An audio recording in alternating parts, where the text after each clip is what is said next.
कि जुल्म के साए में लब खोलेगा कौन, और हम भी चुप रहे तो फिर बोलेगा कौन। यहाँ तो काटने मारने का परंपरा नहीं था। आपके यहाँ तो ऐसी ताकत हुआ करती थी कि एक श्राप दे देते और ये भस्म हो जाते।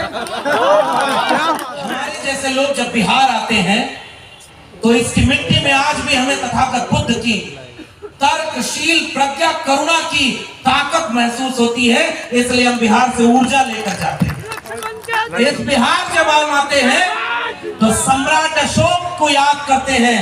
आज के लोग कहते हैं हम अखंड भारत बनाएंगे, और यहाँ के लोगों को कहते हैं कि अगर आपको इनका मामला कबूल नहीं तो आप पाकिस्तानी। किसी जाति किसी धर्म के खिलाफ नहीं है।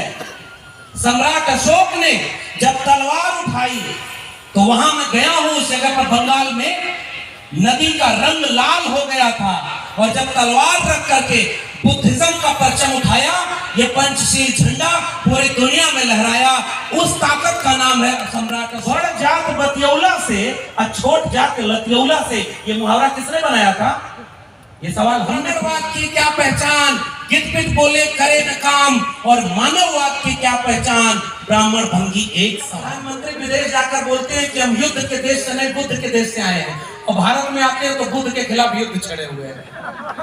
वहां जाके कहते हैं कि हम बुद्ध के देश से आए हैं। अरे भाई वहां जाके बोलो ना कि हम उस देश से आए हैं जहां दुनिया में लोग एक तरह से पैदा होते हैं, हमारे यहाँ कोई मुख से पैदा होता है, कोई भुजाओं से पैदा होता है। ये बात दुनिया में नहीं बोलते क्योंकि दुनिया वाले आपके ऊपर हंसेंगे।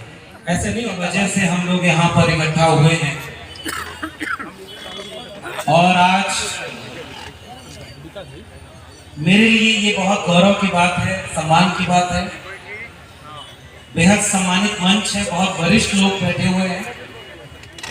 हमें सभी महिला से आग्रह है, हमें सभी महिलाओं से आग्रह है कि आप लोग बैठ जाइए।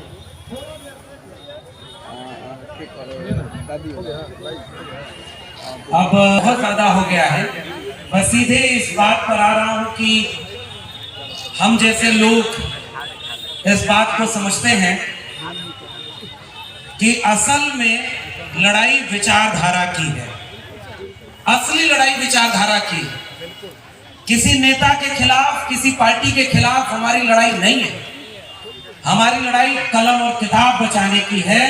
और मैं शुक्रिया अदा करता हूं फतेह बहादुर जी का, और उससे ज्यादा शुक्रिया उस राजनीतिक दल का करना चाहता हूं जो अपने विधायक के साथ कंधे से कंधा मिलाकर खड़ा है और उन्होंने हिम्मत दी। एक शेर बड़ा मौजू है कि जुल्म के साए में लब खोलेगा कौन, और हम भी चुप रहे तो फिर बोलेगा कौन। इसलिए मैं पूरी तरह से इस बात की, इस लड़ाई की, इस वैचारिक लड़ाई के साथ खड़ा होने आया।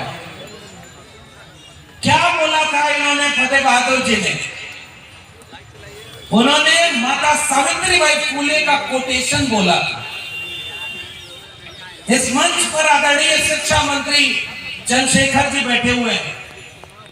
इन्होंने क्या बोला था? अधम जाति में विद्या पाए, भयउ यथा अहि दूध पिलाए। और इस बात के लिए कहा कि हमारी पूरी लड़ाई मान सम्मान की है, और जिस ग्रंथ में हमारे लोगों के लिए कोई गलत बात लिखी होगी तो हम उसकी आलोचना करेंगे।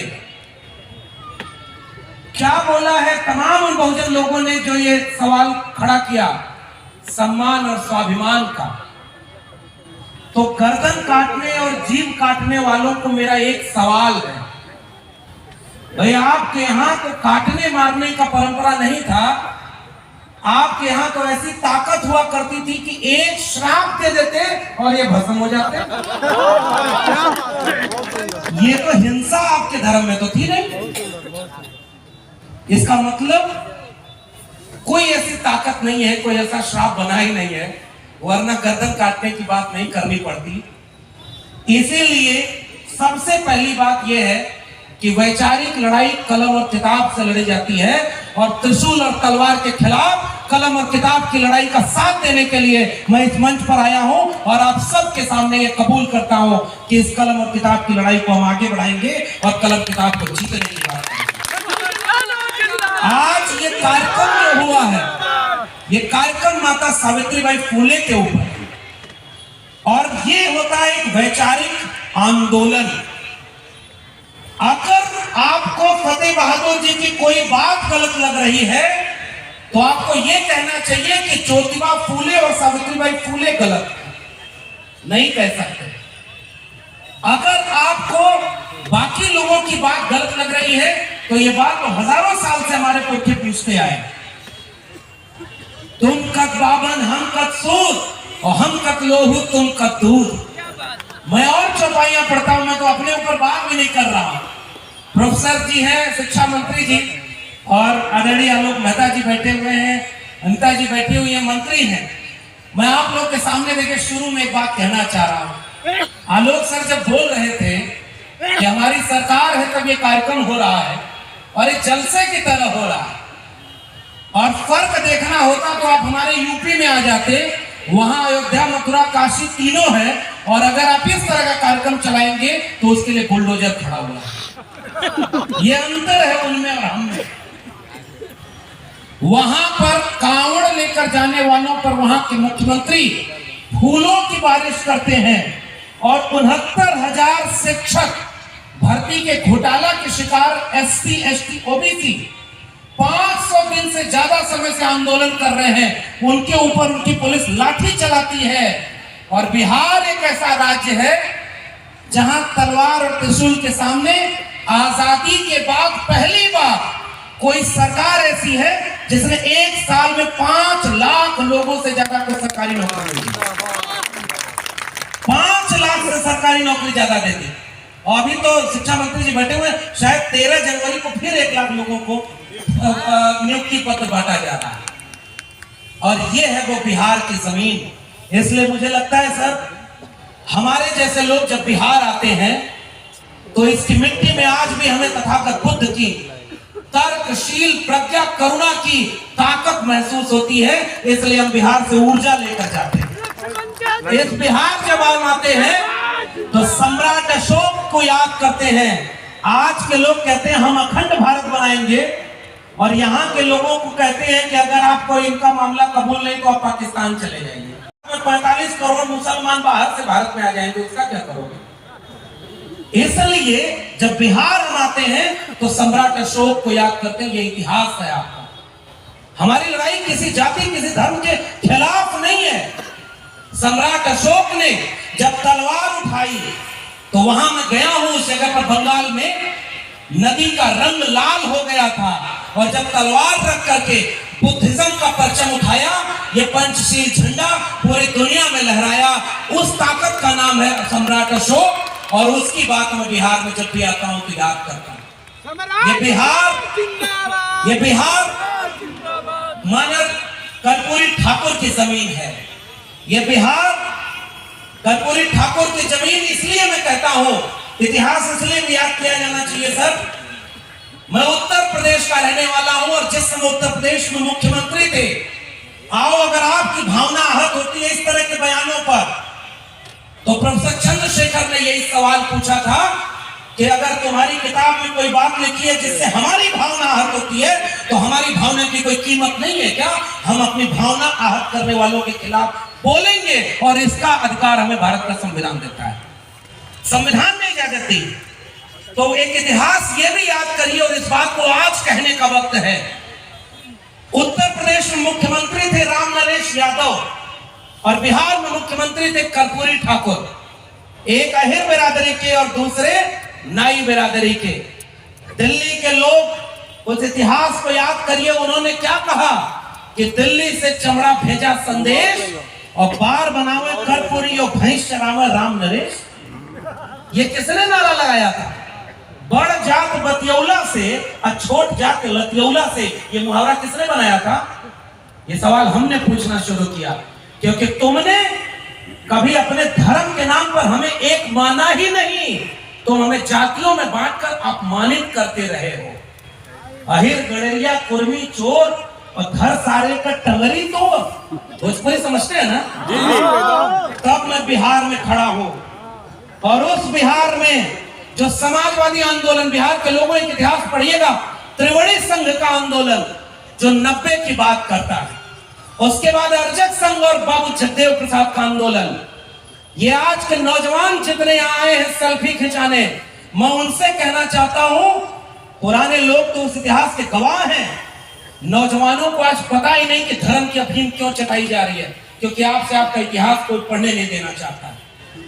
बाबू जगदेव प्रसाद, महामना रामस्वरूप वर्मा, उनके नारे को याद करिएगा, जिसमें समता की चाह नहीं वह बढ़िया इंसान नहीं, समता बिना समाज नहीं, बिन समाज जनराज नहीं, और जो जमीन को जोते बोए वो जमीन का मालिक होए, ये नारा लगा था। और समाजवादी जगह है ये भाई।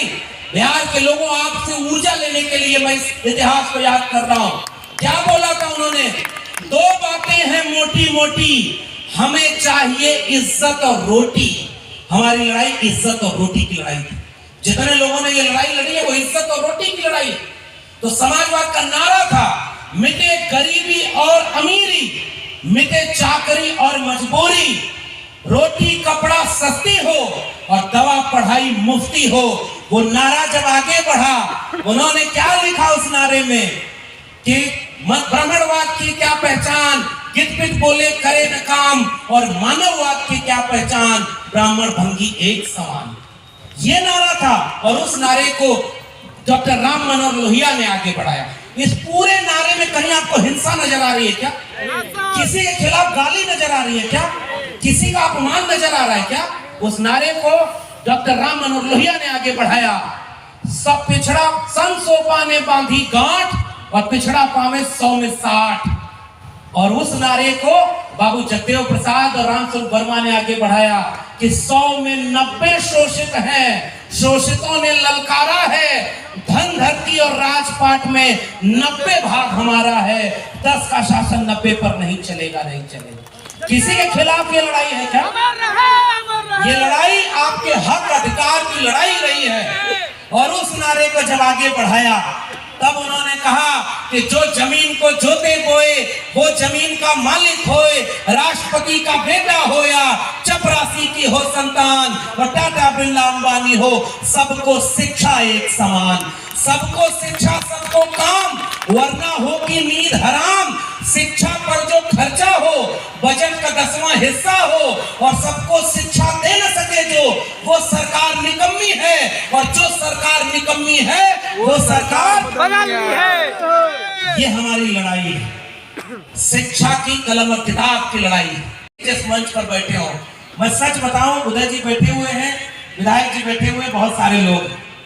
ऐसा बयान आज के वक्त में कोई भी अगर दे दे, सच बोल रहे हैं। डॉक्टर अंबेडकर को कोट करे, सावित्रीबाई फुले को कोट करे, उनकी पार्टियां उनसे कहती हैं कि ये उनका निजी बयान है, हम इनसे सहमत नहीं है, हम सबका सम्मान करते हैं। और आपके नेता, मैं याद करता हूं, मैं इतिहास याद कर रहा हूं अपने लिए, और मेरे जरिए ये बात जहां तक जाएगी, राष्ट्रीय जनता दल के लोग बैठे हुए हैं, ये बात कहने में अगर संकोच भी करेंगे तो अपने इतिहास को हम जैसे लोग याद करेंगे। जब मंडल आंदोलन आया, बीपी मंडल साहब यहाँ बिहार के थे ना, आरक्षण कहां से आई और कर्पूरी की मां और बहन के लिए गालियां दी गई थी, वो किसका था? और आलोक मेहता साहब हमें बोल रहे थे, उस जगह का नाम बोल रहे थे जहां पैर में चप्पल पहन के आप सड़क पर नहीं चल सकते थे। तब अपना बरहिया, और मैं तो कह रहा हूं सर, ऐसी जगह दर्जनों रही, और इसलिए पैर में चप्पल पहनकर चल नहीं सकते, उनके सामने खटिया पर बैठ नहीं सकते, और तो और छोड़ो, तालाब से पानी नहीं पी सकते। इससे इस देश के लोगों का अपमान नहीं हुआ था क्या? इंसान वो नहीं थे क्या? कलम पकड़ ली, वेद सुन लिया तो कान में शीशा पिघला के डाल दो। दुनिया में कहीं ऐसी बात लिखी गई है क्या? इस देश का प्रधानमंत्री विदेश जाकर बोलते हैं कि हम युद्ध के देश से नहीं, बुद्ध के देश से आए हैं, और भारत में आते हैं तो बुद्ध के खिलाफ युद्ध छड़े हुए हैं। वहां जाके कहते हैं कि हम बुद्ध के देश से आए हैं। अरे भाई, वहां जाके बोलो ना कि हम उस देश से आए हैं जहां दुनिया में लोग एक तरह से पैदा होते हैं, हमारे यहाँ कोई मुख से पैदा होता है, कोई भुजाओं से पैदा होता है। ये बात दुनिया में नहीं बोलते, क्योंकि दुनिया वाले आपके ऊपर हंसेंगे। ऐसे नहीं होता भाई।